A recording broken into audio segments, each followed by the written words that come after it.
O'sha tunda men orzu qilgan oqshom qop-qora do'zaxga aylanishini tushimda ham ko'rmagandim. Chimildiq.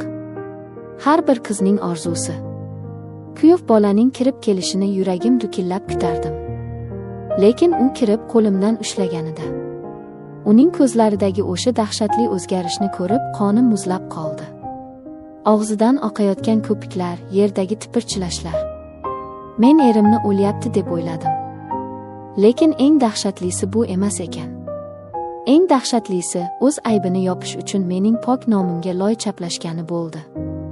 Bugun men sizga bir kechada ham beva, ham badnom bo'lgan kelinchakning qismatini so'zlab beraman. Assalomu alaykum, mening qadrdonlarim, Hikoyachi Momo kanalining aziz muxlislari. Dunyoda inson uchun eng og'ir narsa nima bilasizmi? Bu ishonchning sinishi va tuhmat ostida qolishdir. Bugungi hikoyamiz qahramoni o'z baxtini topdim deb o'ylagan, ammo taqdirning ayovsiz o'yiniga duch kelgan sodda bir qiz haqida. Bu voqea sizni yig'latishi, g'azablantirishi va chuqur o'yga toldirishi aniq. Videomiz kengroq tarqalishi va haqiqat yuzaga chiqishi uchun iltimos, bir dona like bosing va kanalimizga obuna bo'ling. Sizning qo'llab-quvvatlashingiz biz uchun juda muhim. Qani, unda boshladik. Mening ismim Aziza.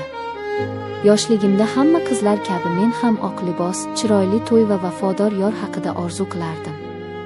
Maktabni bitirgach, oilamizga yordam bo'lsin deb to'quvchilik sexiga ishga kirdim. Oddiy qiz edim, mehnatdan qochmasdim. Hayotim bir tekisda, sokin o'tardi. Lekin taqdirning burilishlari kutilmagan joyda bo'lar ekan. Kuz oqshomlaridan biri edi. Ishda ushlanib qoldim.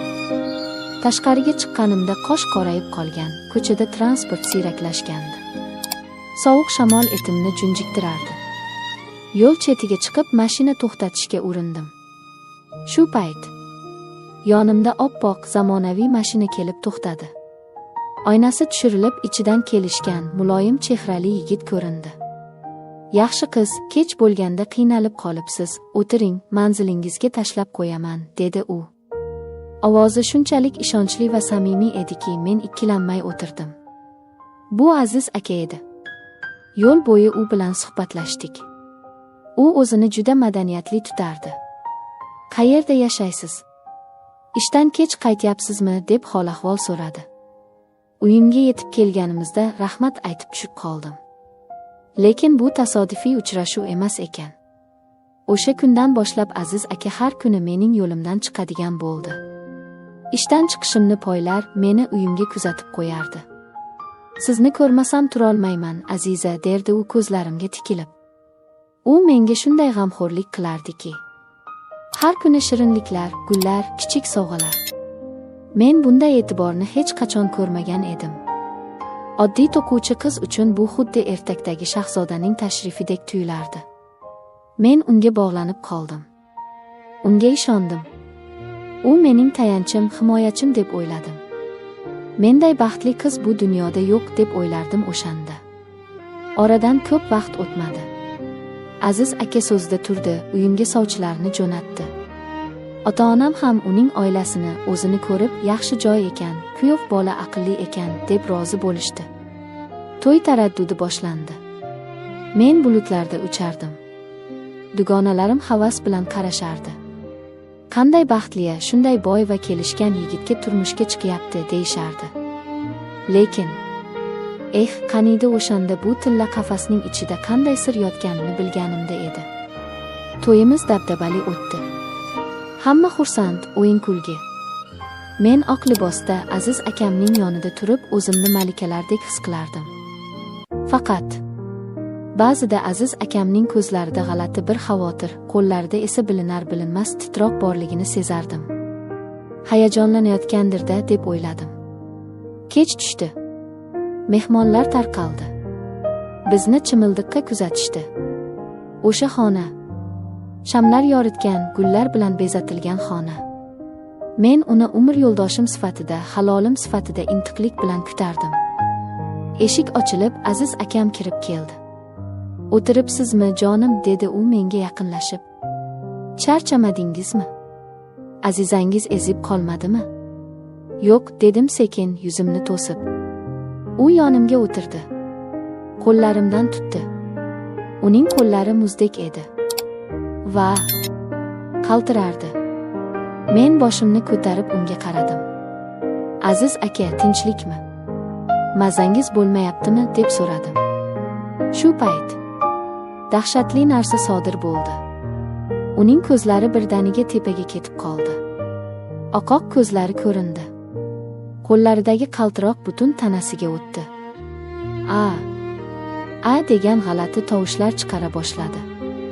Men qo'rqib ketdim. O'rnimdan turib ketdim. Aziz aka. Aziz aka. Bir soniya o'tmay u g'ubillab yerga yiqildi. Gilam ustida xuddi baliqdek tipirchilay boshladi. Oyoq-qo'llari tartibsiz harakatlanar, og'zidan oppoq ko'piklar toshib chiqardi. Tishlari g'ichirlab, jag'lari qulflanib qolgandi. Men hayotimda bunday manzarani ko'rmagan edim. Qo'rquvdan qotib qoldim. U o'lyapti deb o'yladim. Yordam beringlar. Kim bor? O'lib qoladilar deb bor ovozim bilan chinqirdim. Chimildiqdan otilib chiqdim.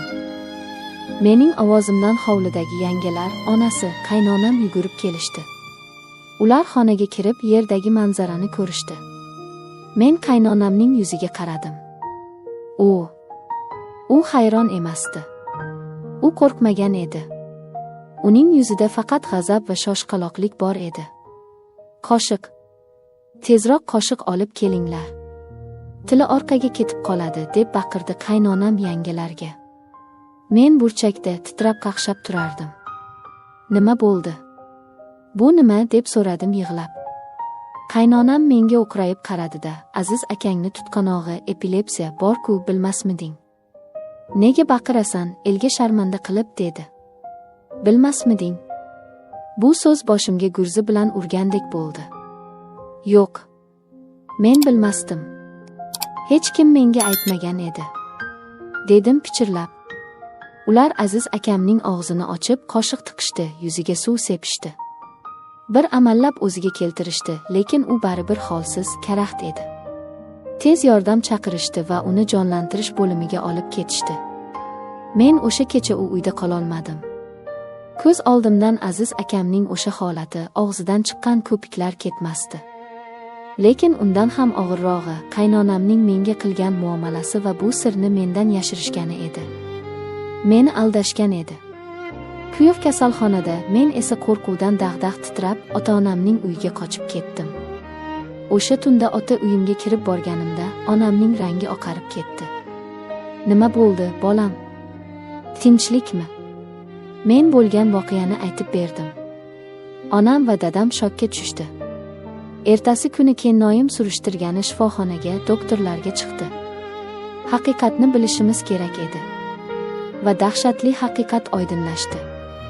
Aziz akam shunchaki kasal emas, u uchyotda turadigan, ruhiy va asab kasalliklari dispanserida ro'yxatda bo'lgan og'ir bemor ekan. Uning tutqanog'i juda og'ir shaklda bo'lib, nasldan naslga o'tish xavfi bor ekan. Bu xabarni eshitib, ota-onam qat'iy turishdi. Bo'ldi, qizim. Sen u bilan yashamaysan, dedi dadam. Bular seni aldashibdi. Sog'lom qizimni nogiron qilib qo'yishmoqchi ekan. Ertaga sendan tug'iladigan bolalar ham shunday bo'lsa, bir umr kuyib o'tasanmi? Biz quda tomonga to'yni to'xtatishimizni, qizimizni qaytarib bermasligimizni aytdik. Lekin ular shunchaki taslim bo'lishmadi. Ular o'z ayblarini, o'g'lining kasalligini yashirish uchun eng pastkash, eng iflos usulni tanlashdi. 1-2 kun o'tmay mahalla ko'yda qarindoshlar orasida mishmishlar tarqala boshladi. Kelin bekorga ketib qolmabdi. Kuyov bola to'y kuni kelinni haydab yuboribdi. Nega deb so'raganlarga qaynonam va uning qarindoshlari, chunki u qiz bola emas ekan. Pok chiqmadi. Shuning uchun o'g'limning mazasi qochib qoldi. Shuning uchun uni uydan haydadik deb jar solishibdi. Bu gapni eshitganimda yer yorilmadi, men kirib ketmadim. Tuhmatning yuki toshdan og'ir ekan. Mening pokligimga, nomusimga til tekkizishdi. O'zlarining kasal o'g'lini oqlash uchun meni, gunohsiz qizni qurbon qilishdi. Ular aldaganini odamlar bilmasligi kerak, ayb kelinda bo'lsin deb o'ylashgan ekan. Ota-onam kuyib ketishdi. Dadam yig'ladilar. Mening qizim pokiza. Buni isbotlaymiz, dedilar. Lekin el og'ziga elak tutib bo'lmas ekan. Gap bir marta tarqaldimi, u qora dog' kabi yopishib qolarkan. Men bu gap so'zlarga, odamlarning shubhali qarashlariga chiday olmadim. Ko'chaga chiqishga uyalardim. Go'yo hamma mening ortimdan ana o'sha buzuq kelin deb pichirlayotgandek tuyulardi. Oxiri chidolmay boshqa shaharda yashaydigan opamning uyiga ketib qoldim. O'z uyimdan, ota-onamdan qochdim. Mana oradan 2 yil o'tdi. Men haligacha o'z uyimga, tug'ilib o'sgan mahallamga borganim yo'q. Yuragimdagi og'riq hali ham yangidek. Ba'zida o'ylayman, nega? Nega Aziz aka menga o'zi aytmadi? Agar u menga boshida rostini aytganida, balki men tushunarmidim. Balki sevganim uchun kasalligiga ham rozi bo'larmidim. Yo'q, u ham, uning oilasi ham meni inson o'rnida ko'rishmadi. Ular meni shunchaki sog'lom kelin, o'g'liga qaraydigan enaga sifatida ko'rishgan ekan. Menga eng alam qilgani kasallik emas, xiyonat va tuhmat bo'ldi. Eshitishimcha, Aziz akani oradan ko'p o'tmay yana uylantirishibdi. Birinchisi yomon chiqdi, endi yaxshisini olamiz, deyishibdi. Lekin Xudo bor. Haqiqat egiladi, bukiladi, lekin sinmaydi. Uning ikkinchi xotini ham bir oyga bormay qochib ketibdi. U ham bor gapni bilib qolgan. Kuyovning tutqanoqlari tutganini, ahvoli og'irligini ko'rgan.